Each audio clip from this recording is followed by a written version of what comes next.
नमस्कार। खबर स्नैप में आपका स्वागत है। आज दिनांक है 29 सितंबर 2025 और दिन है मंडे।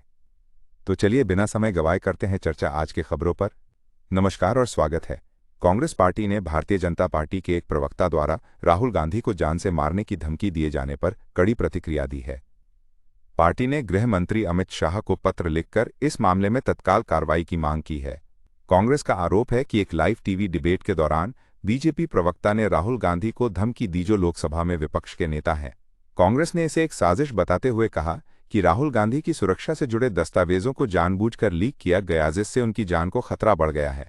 पार्टी का कहना है कि राहुल गांधी की विचारधारा के खिलाफ आवाज उठाने से सत्तारूढ़ दल बौखला गया है। कांग्रेस महासचिव के.सी. वेणुगोपाल ने भी इस घटना की निंदा करते हुए कहा कि राजनीतिक मतभेदों को सुलझाने का ये तरीका अस्वीकार्य है। उन्होंने गृह मंत्री से प्रवक्ता को तत्काल हटाने और कड़ी कार्रवाई करने की मांग की है। कांग्रेस ने इस मुद्दे को संसद और जनता के बीच ले जाने का फैसला किया है। राष्ट्रीय जनता दल से अलग होकर नई पार्टी जनशक्ति जनता दल बनाने वाले तेज प्रताप यादव ने अपने पोस्टर से माता पिता लालू यादव और राबड़ी देवी की तस्वीरें गायब कर दी हैं। इस पर सफाई देते हुए तेज प्रताप ने कहा कि लालू जी राजद के राष्ट्रीय अध्यक्ष हैं और राबड़ी देवी उसी पार्टी की वरिष्ठ नेता हैं। ऐसे में दूसरी पार्टी के पोस्टर पर उनकी तस्वीरें लगाना उचित नहीं है। पार्टी का संविधान इसकी अनुमति नहीं देता। उन्होंने कहा कि माता पिता के रूप में वे उनके दिल में बसे हैं। तेज प्रताप ने इस दौरान अपने भाई तेजस्वी यादव पर भी निशाना साधा। उन्होंने सवाल उठाया कि तेजस्वी के पटना के डाक बंगला चौराहे पर लगे पोस्टर में लालू जी और राबड़ी देवी की तस्वीरें क्यों नहीं, हैंसबकी लालू जी उनकी पार्टी के राष्ट्रीय अध्यक्ष हैं। उन्होंने कहा कि मीडिया को तेजस्वी से इस बारे में सवाल पूछना चाहिए। तेज प्रताप ने अपनी पार्टी के पोस्टर में महात्मा गांधी, बाबा साहेब आम्बेडकर, राम मनोहर लोहिया, जय प्रकाश नारायण और कर्पूरी ठाकुर की तस्वीरें लगाई हैं। नमस्कार और स्वागत है। कांग्रेस नेता राहुल गांधी ने लद्दाख के हालात को लेकर भारतीय जनता पार्टी पर गंभीर आरोप लगाए हैं। गांधी ने कहा है कि लद्दाख के लोगों, उनकी संस्कृति और परंपराओं पर बीजेपी और आरएसएस द्वारा हमला किया जा रहा है।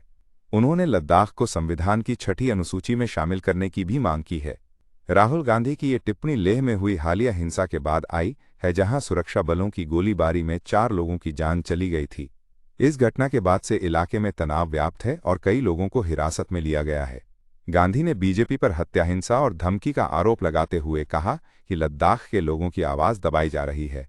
इसके साथ ही जलवायु कार्यकर्ता सोनम वांगचुक, जो लद्दाख को राज्य का दर्जा देने की मांग कर रहे हैं, को राष्ट्रीय सुरक्षा कानून के तहत हिरासत में लिया गया है। उन्हें राजस्थान की जोधपुर जेल में रखा गया है।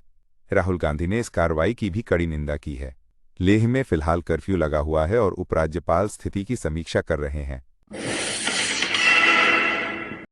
नमस्कार और स्वागत है। आज हम बात करेंगे नगीना के सांसद चंद्रशेखर आजाद और डॉक्टर रोहिणी घावरी के बीच चल रहे विवाद की। रोहिणी घावरी ने सोशल मीडिया प्लेटफॉर्म एक्स पर चंद्रशेखर आजाद के साथ हुई अपनी बातचीत के स्क्रीनशॉट साझा किए हैं, जिससे ये मामला और भी गर्मा गया है। इन स्क्रीनशॉट्स में चंद्रशेखर आजाद रोहिणी से माफी मांगते हुए और उनसे बात करने की गुहार लगाते हुए दिखाई दे रहे हैं। एक चैट में आजाद ने रोहिणी से फोन उठाने के लिए कहा और भावुक संदेश भी भेजे। रोहिणी घावरी का आरोप है कि सांसद बनने के बाद चंद्रशेखर आजाद का व्यवहार बदल गया। उन्होंने चंद्रशेखर आजाद पर गंभीर आरोप लगाते हुए एफआईआर दर्ज करने की मांग की है। रोहिणी ने यह भी कहा कि एक मामूली सांसद कानून व्यवस्था को चुनौती दे रहा है और कोई भी अपराधी वोट के दम पर बच सकता है। फिलहाल इस मामले पर चंद्रशेखर आजाद की ओर से कोई प्रतिक्रिया नहीं आई है, लेकिन रोहिणी घावरी लगातार सोशल मीडिया पर इस मुद्दे को उठा रही हैं। देखना होगा कि इस पूरे घटनाक्रम का क्या नतीजा निकलता है।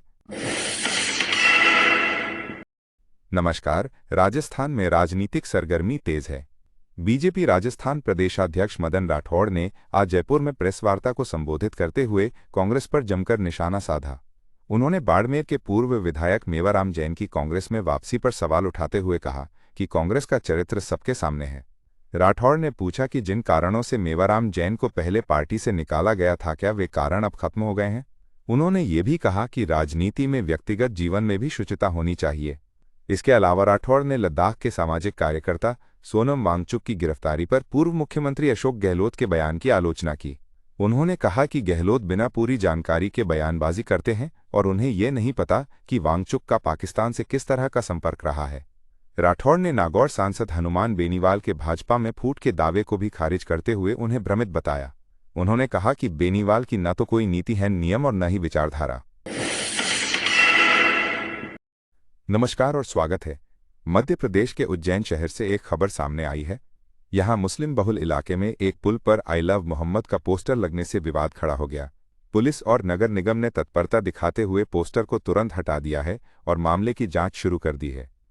इस बीच मध्य प्रदेश महिला कांग्रेस की कार्यकारी अध्यक्ष नूरी खान ने पोस्टर का समर्थन किया है। उन्होंने कहा कि अपने पैगंबर के नाम का सम्मान करना कोई अपराध नहीं है। उन्होंने ये भी कहा कि जैसे लोग आई लव महाकल कहते हैं, उसी तरह आई लव मोहम्मद कहने में कोई बुराई नहीं है। नूरी खान ने कहा, मैं भी 100 बार डंके की चोट पर कहूंगी कि आई लव मोहम्मद। ये विवाद सबसे पहले उत्तर प्रदेश के कानपुर में शुरू हुआ था, जहां इसी तरह के पोस्टर लगाए गए थे। उज्जैन में पुलिस ने इलाके में सुरक्षा बढ़ा दी है और सभी समुदायों से शांति बनाए रखने की अपील की है। प्रशासन का कहना है कि किसी भी तरह की अफवाहों पर ध्यान न दें और सौहार्द बनाए रखें। नमस्कार और स्वागत है। बिहार में विधानसभा चुनावों के नजदीक आते ही राजनीतिक गलियारों में सरगर्मियां तेज हैं। हाल ही में पूर्व केंद्रीय मंत्री आर.के. सिंह के बीजेपी छोड़ने और किसी अन्य पार्टी में शामिल होने की अटकलें लगाई जा रही थीं। इन अटकलों को तब और बल मिला जब आरा में राजपूत समाज के कार्यक्रम में उन्होंने अपनी ही पार्टी के खिलाफ नाराजगी जताई। हालांकि अब आर.के. सिंह ने इन सभी अटकलों को सिरे से खारिज कर दिया है। उन्होंने स्पष्ट रूप से कहा है कि वे बीजेपी नहीं छोड़ रहे हैं। एक न्यूज़ एजेंसी से बात करते हुए उन्होंने इन खबरों को निराधार बताया और कहा कि वे पार्टी में बने रहेंगे। उन्होंने किसी अन्य पार्टी में जाने की संभावना से भी इनकार किया है। आर.के.